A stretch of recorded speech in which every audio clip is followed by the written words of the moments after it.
My name is Sivan Koster, for those of you who don't know me.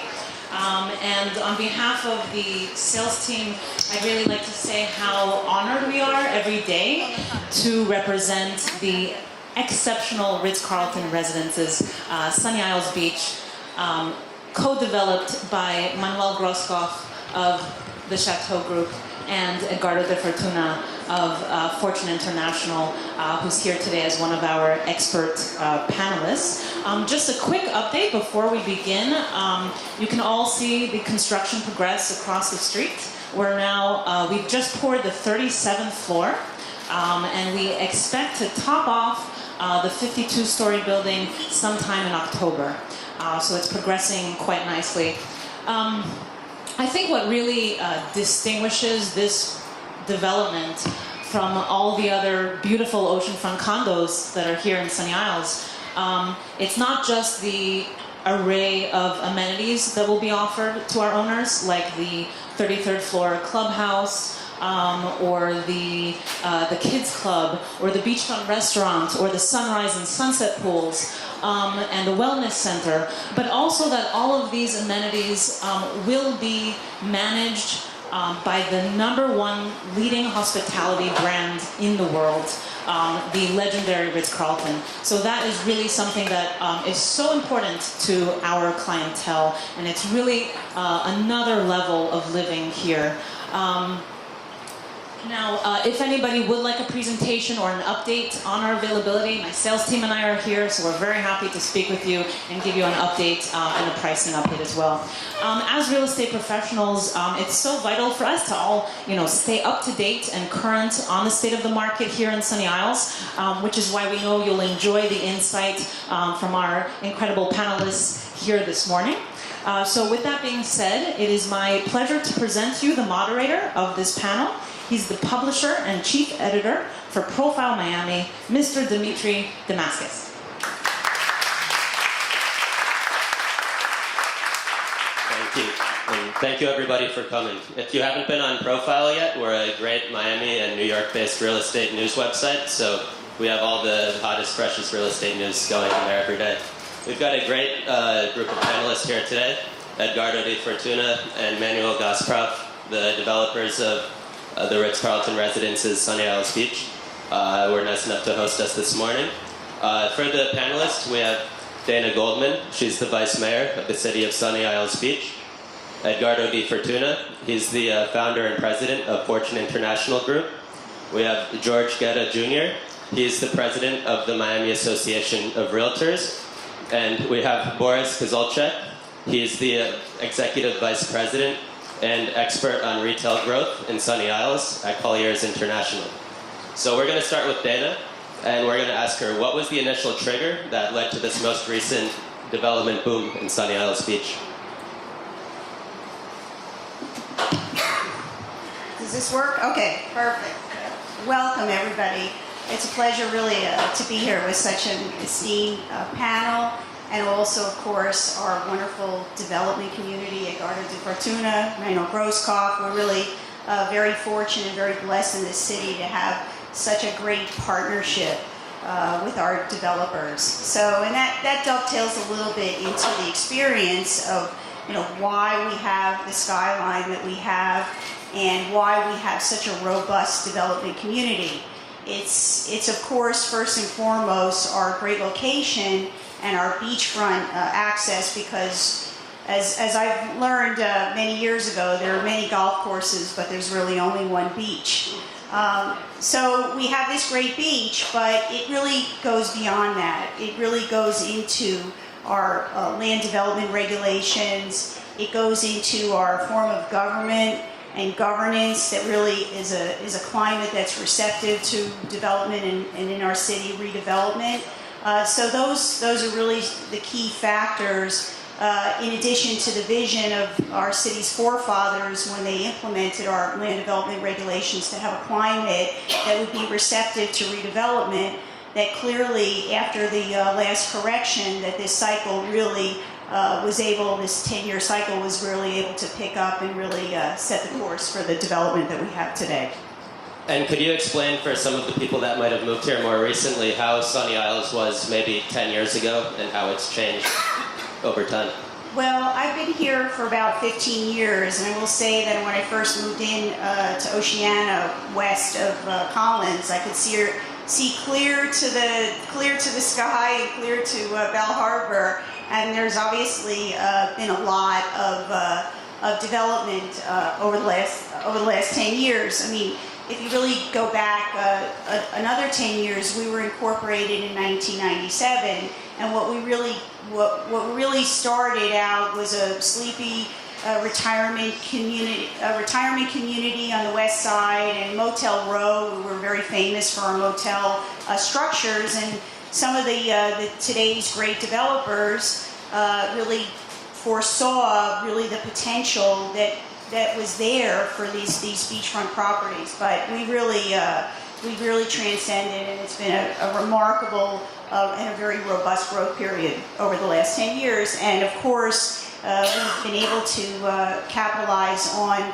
all of the fees that we've generated through the development to really build the wonderful park systems that we have today, and that's really happened over the last 10 years.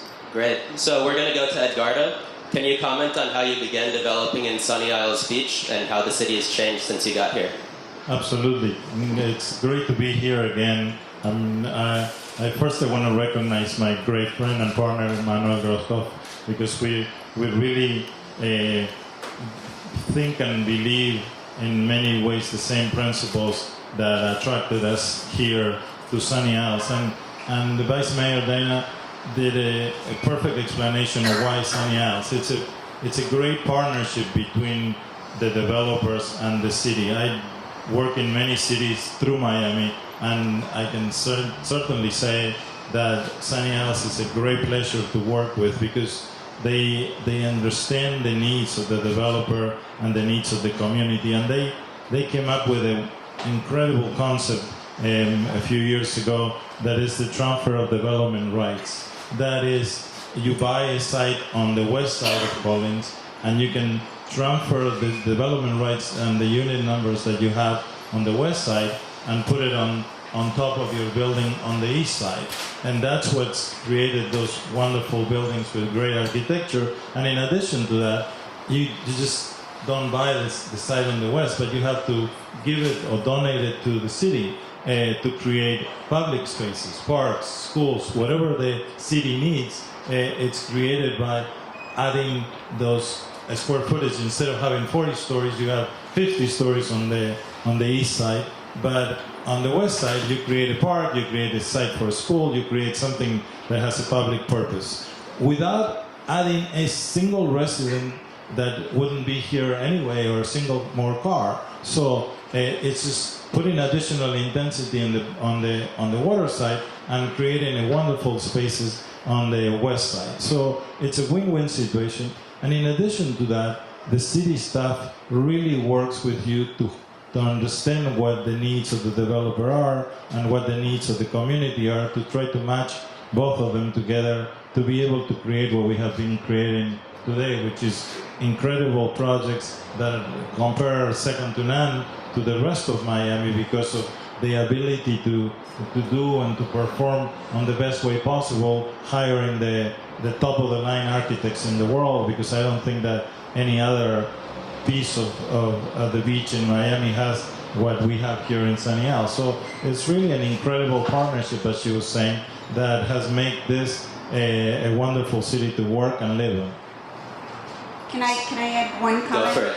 So since the inception of our transfer development rights, or TDR program, where the city we have basically a bank where we transfer those development rights from site to site, we've been able to generate $91 million in revenues. So in addition to the 91 from TDRs, we've generated 60 million through our density bonus programs. So that has enabled us to really, again, put together an 8+ school, our Sunny Isles, Norman Edel Cup Sunny Isles Beach School, our Gateway Park, our capital infrastructure, our undergrounding, and that helped to redevelop from what was aging infrastructure, stormwater drainage, and so forth, to now move our city to the next level. And it's really through this partnership that and the monies and the revenues that we've generated to be able to do that.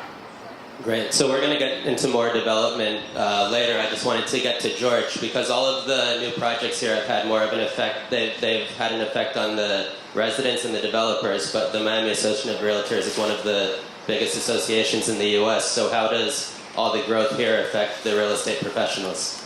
Great question. Can you guys hear me? It's not working? Mic check, mic check.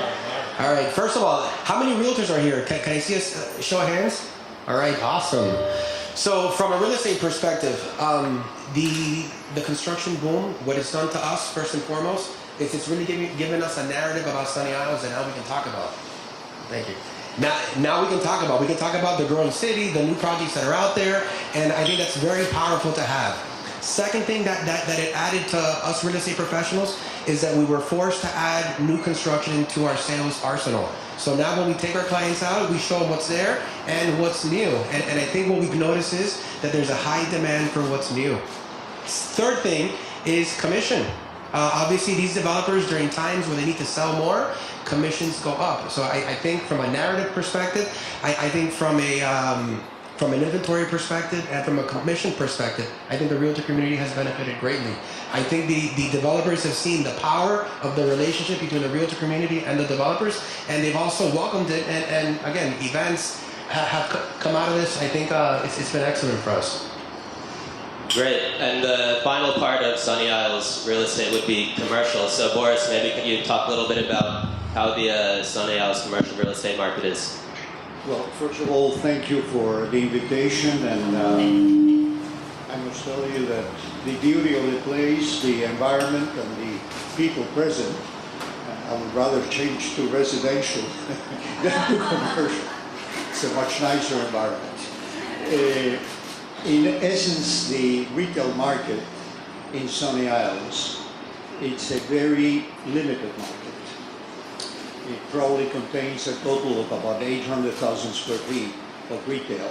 Just to give you an idea, Aventura Mall itself has over 3 million square feet of space available. Bal Harbour, with the expansion, will have approximately 800,000 square feet. So that gives you an idea of proportion of what the real estate retail market is. In terms of that market, it's very healthy. It presently has an occupation probably in the 95% rate. There is very high demand and very little space available. And as important is the composition of it. If you look at the retail market, in essence, there are 4 pharmacies, national tenants. There are 4 gas stations, national tenants. There are 3 fast food type operations, national tenants, Burger King, McDonald's, Einstein is the 3rd one, I believe. And the rest is essentially local. And that defines what the market has been retail-wise. It tells you that a substantial portion of the market is serving the local market. And therefore, we have to take that into consideration when we try to identify why it's so powerful a market and what is the future. Cool. So Dana, could you speak to, you mentioned a bit before, but can you speak into how the city of Sunny Isles is helping developers to move to the next cycle of development? Well, clearly we've gone through a very large redevelopment phase. So for us, our concern of the commission is really what's going to happen on the west side. We've always felt that we through the density and the intensity on the east side, that helps to build our tremendous tax base. We have an $11 billion tax base now. So we're very solid, very stable, very well positioned moving forward.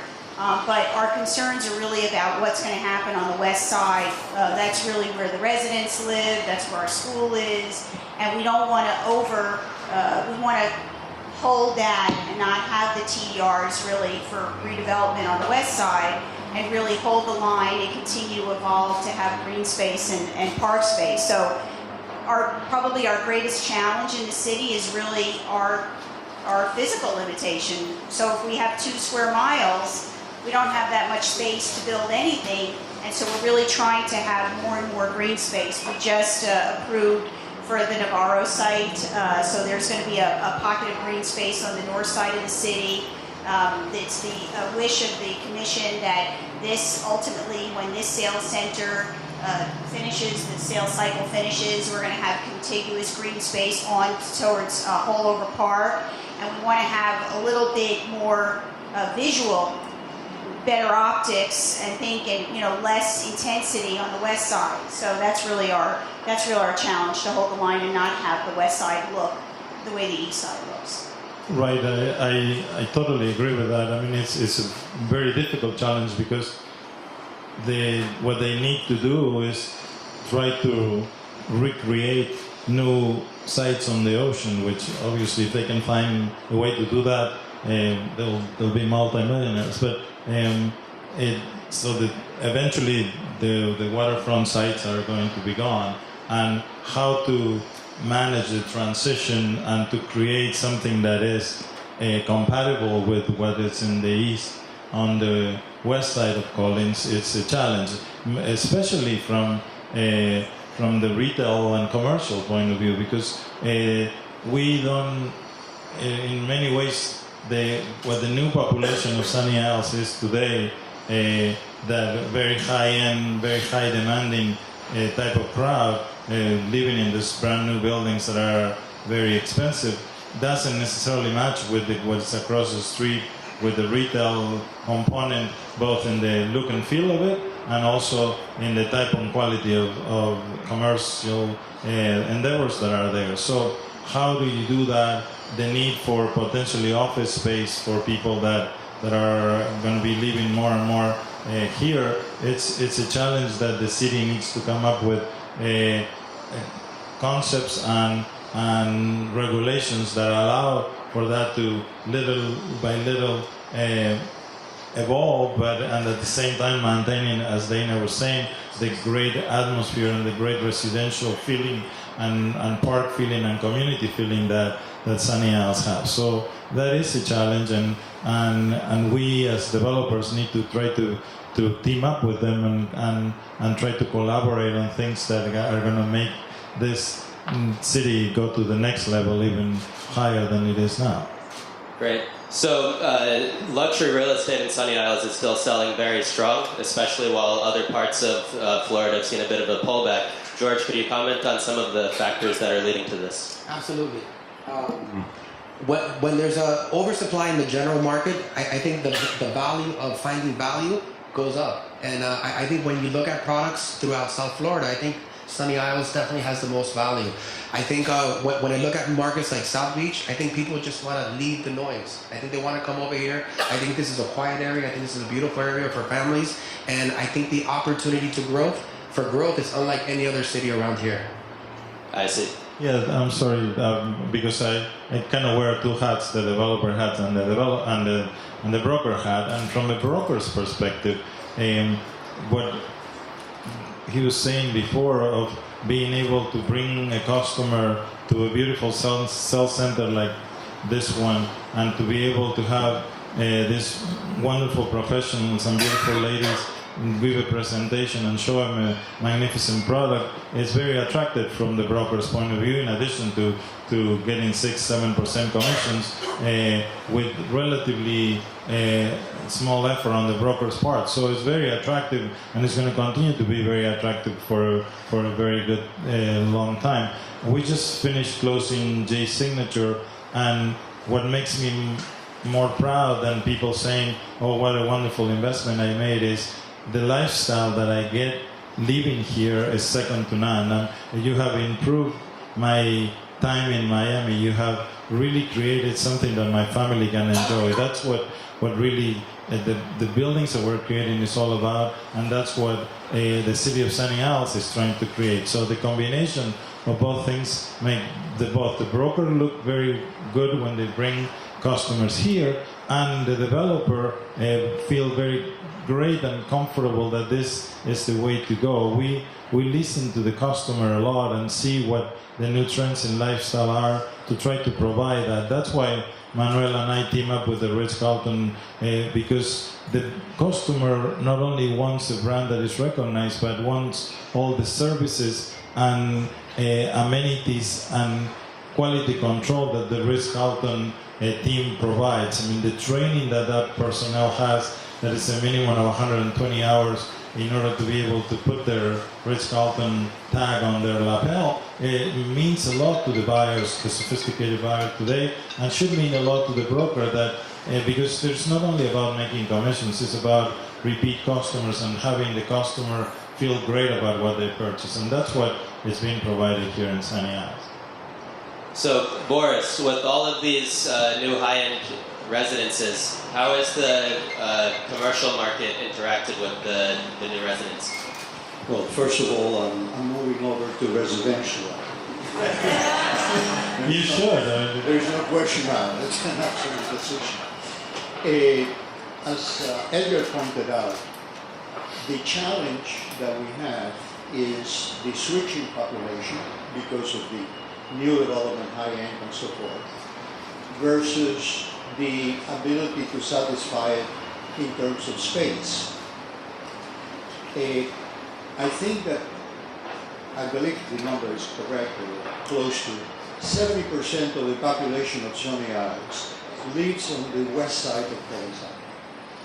30%, which is a very high number and basically happened in the last few years, lives on the east side. You can actually add Golden Beach as part of that, because in essence that population doesn't have any commercial and it's connected directly with Sunny Isles. So in total there is a substantial amount of high-end potential clients that are not being serviced, as it has been pointed out.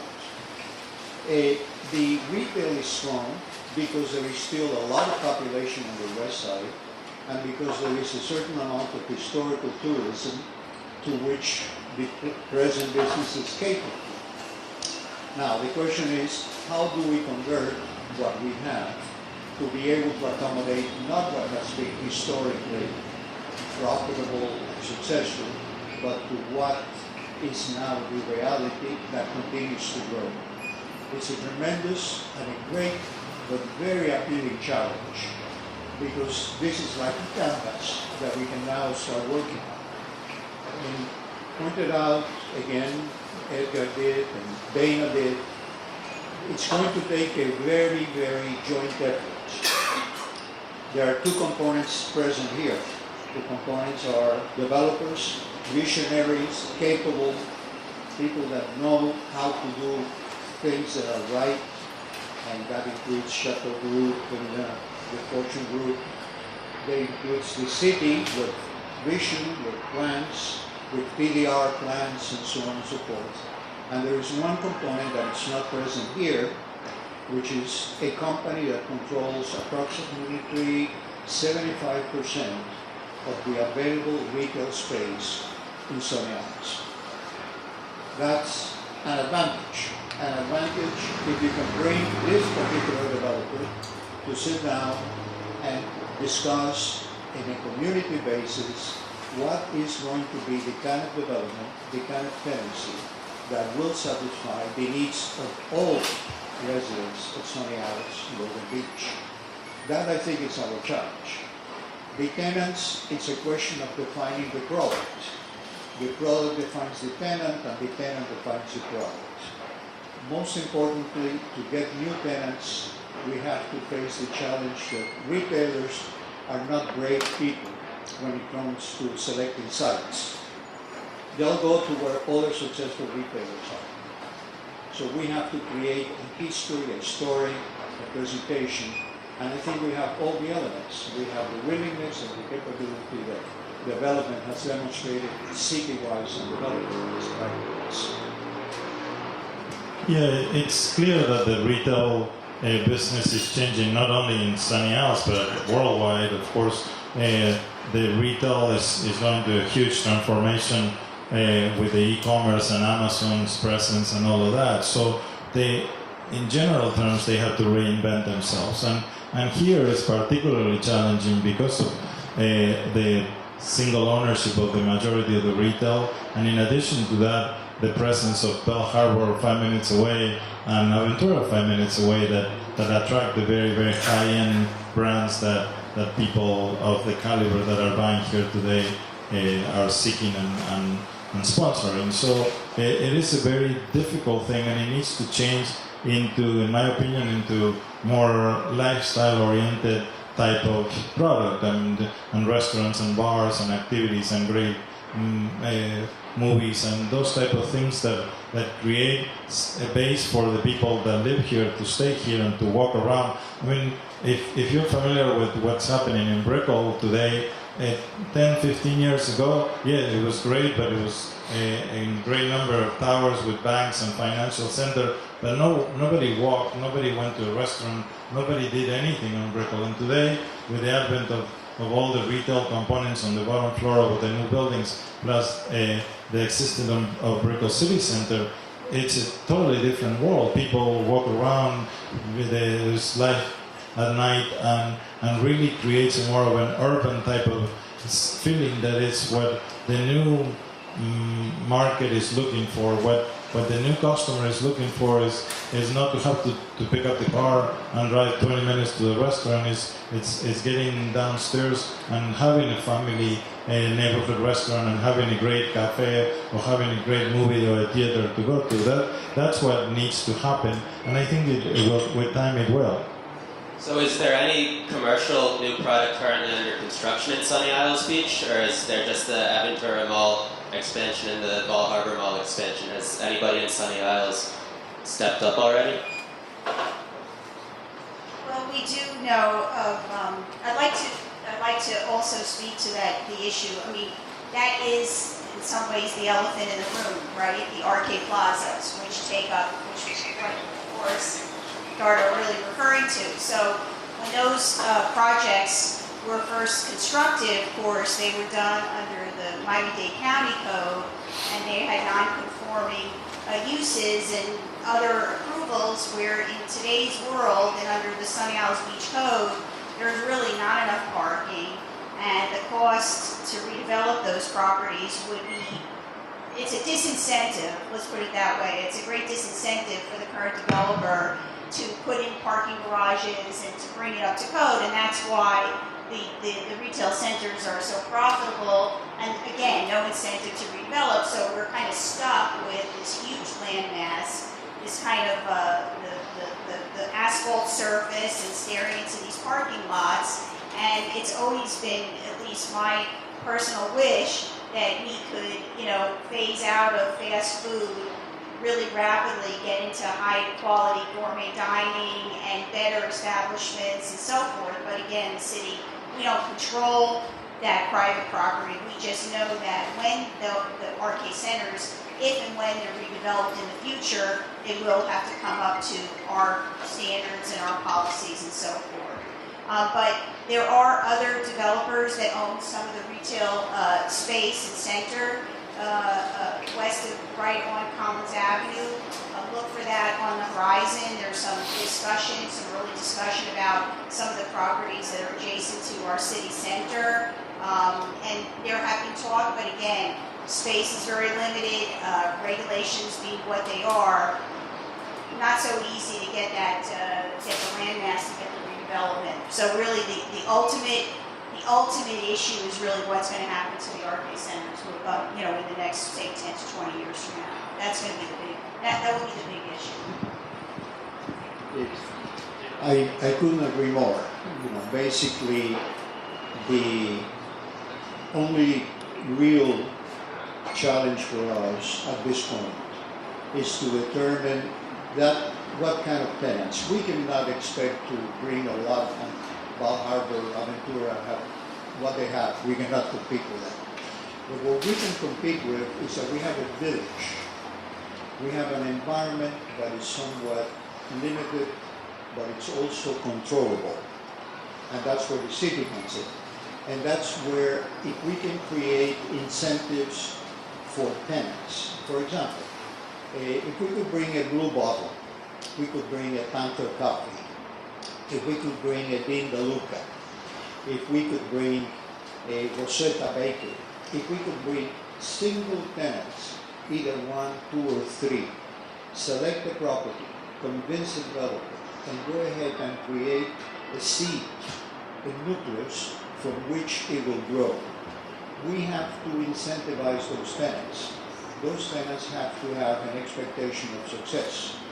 That means either create pop-up opportunities, not permanent ones, but places that take little front investment and yet allows them to prove that the market is viable.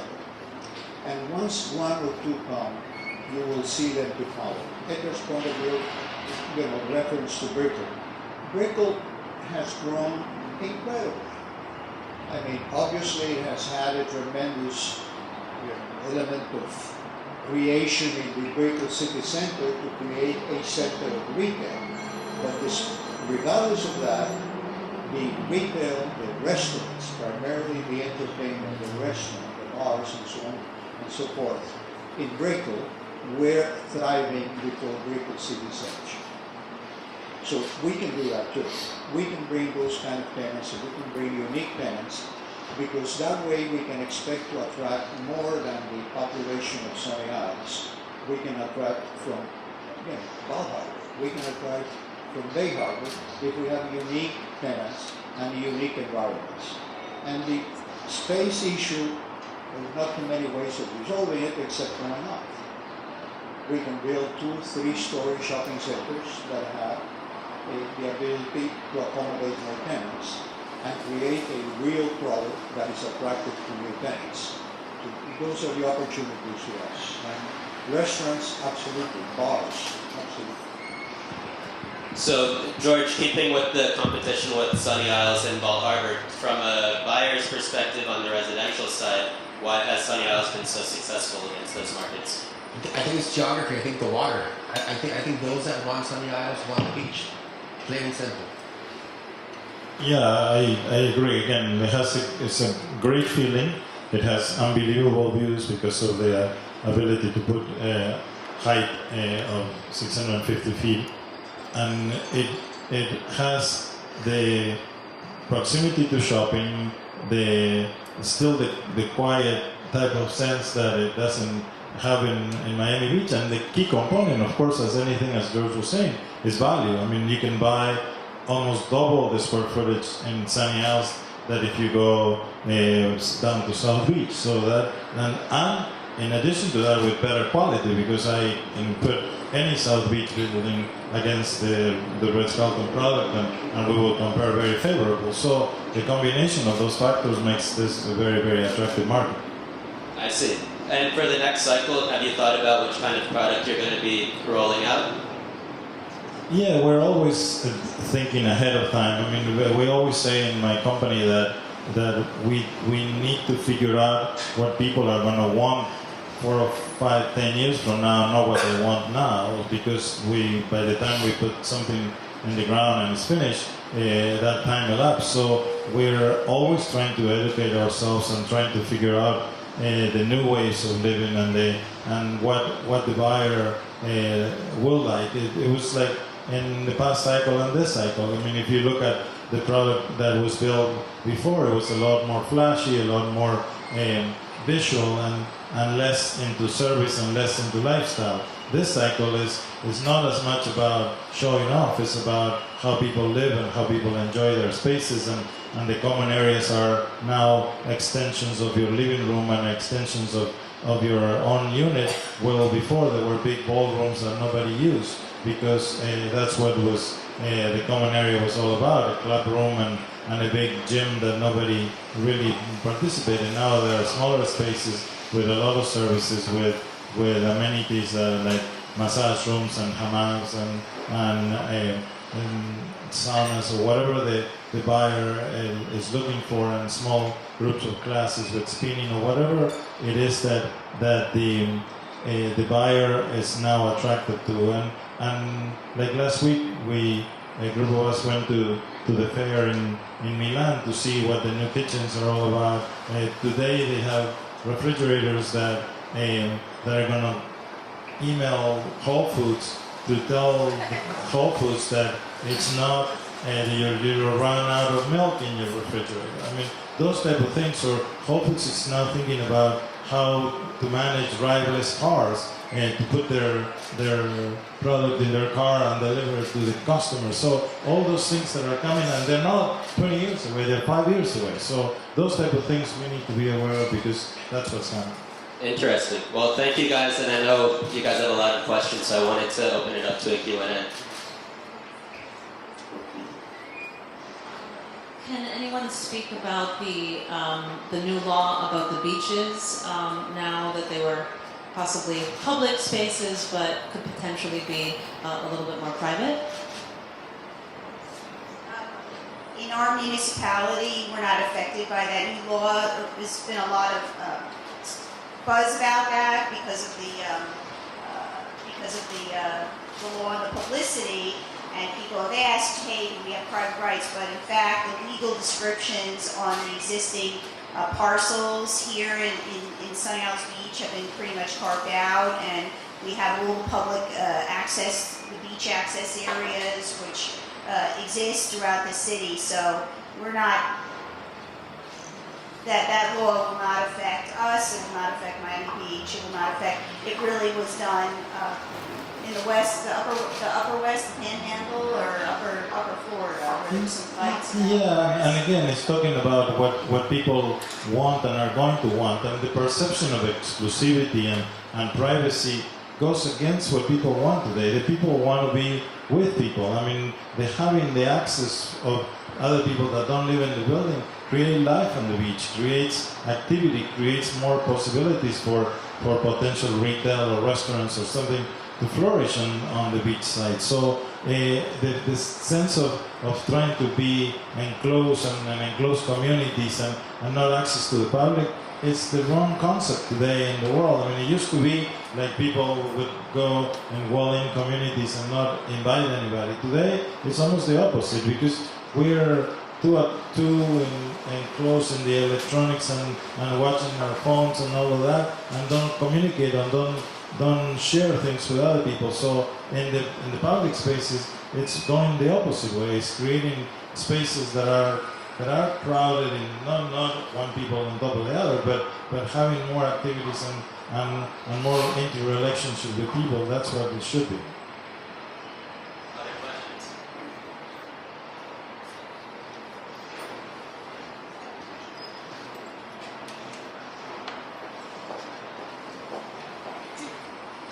Can you guys talk about how flooding and storm surge affects Sunny Isles and what the city is doing to help mitigate the effects of it, and how that affects buyers' decisions to come to Sunny Isles or not? I think those that are worried, we put them in the third floor or higher. Is that correct? Just kidding. Well, I think that there's a lot of conscience now about this, and obviously the renourishing of the beaches and the things that the city is doing in order to continue improving the beaches and redo the spaces once the water is getting closer to the buildings is a great step. But we were talking about it before we came in, of creating a task force that would include some people from the city to really address that problem, because it's not a problem that's going to be here 5 years from now, but it might be 20, 50 years from now. And we need to try to come up with a plan to resolve that issue before it's on top of us. There is a group of developers that are really conscious about trying to do that. Mayor Levine in Miami Beach did a lot of that, trying to solve that issue of the water rising and flooding the streets. And I think that that trend is going to continue regardless of who is in office. So we as private developers need to collaborate on that and be on the forefront of trying to move that forward. It's not an easy task, but we have to do it because it's maybe not for us, but it's for our children and grandchildren. I would absolutely agree. It's one of my core issues on the commission is really about resiliency, climate change, and so forth. And it's true that we just underwent a retreat nourishment that cumulatively, with public and private, is 200,000 cubic meters of sand. That's part of it. We just met with the Mayor Jimenez, who, as you may know, there's a $200 million bond levy for the purpose of this, and this is a big initiative at the county level as well. All the coastal mayors are advocating for an ongoing, a recurring funding source for beach renourishment. This is something that we're going to get more input from the mayor's office very soon. We have joined seawall.org, the First Street Foundation, which is a very reputable climate resiliency a coalition of interested parties and municipalities and so forth. And to our credit, and to the credit of our city manager, we've been ahead of the curve. You don't hear about the octopus in the parking garage that was so well known in South Beach, because in fact we've had a pumping station for decades in Golden Shores neighborhood, because before it was incorporated, we had huge flooding problems because of the level in Golden Shores. So not only are we going to be making upgrades, again, through things like the TDRs and the largesse of the development community, we've pumped in all sorts of standards in Golden Shores. We're going to be upgrading our pumping station on the north side. We're just budgeting for steel rods in the center island, and we're really, and we've had a drainage improvement project that was a multi-million-dollar project on drainage improvements on 174th Street, which is Winston Towers, 172nd Street. We're in the midst of that, the drainage improvements, and you just don't see the flooding. There's some minor flooding when we have, the high tides in a couple of the private lots, but those are ultimately, we stand on code enforcement stands on the heels to get those, drains cleaned out and so forth, and we're really we think a lot about that. And we also think that adding green space and the park system west of Collins is going to be a mitigating factor as well. So all those things considered, we think about that a lot, and we're really very progressive in that regard. Hi, a question right from clients. Is there a project in place for a new high school? For me, we are still grappling with the overcrowding situation in our K-8 school.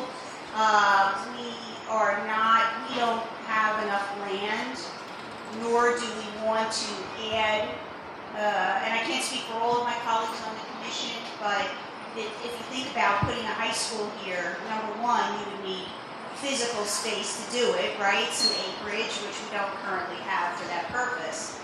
For a public school, a real traditional public school, you need 10 acres. So I know Aventura is putting in a charter school. They're using 2 acres that they're getting through the waterways or right by the Gulf Stream. So number one, we don't have even the 2 acres. But if you think about what the impacts would be to the whole city to add on another school, it's definitely a high school would add a lot of traffic, a lot of impact, a lot of intensity, and I'm not sure that we're really ready for that big project. So there are no current plans for a high school. Other questions?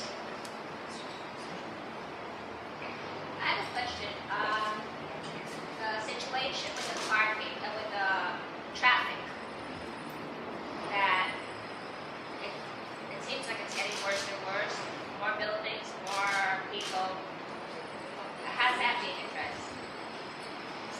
I mean, from a private point of view, I think that a lot of it is happening because of the buildings are under construction, and some of those construction issues create undue levels of stress on the traffic situation now. When the buildings are completed, and most of those buyers are foreign buyers that are here only part of the time in most cases, I think that the traffic situation, of course, is getting worse everywhere in Miami, but I think that it would be a lot alleviated when some of those buildings are completed rather than the other way around, which is people are occupying those units. But again, what I was telling before about technology and driverless cars and the Uber situation and everything else, it's helping the traffic and not creating more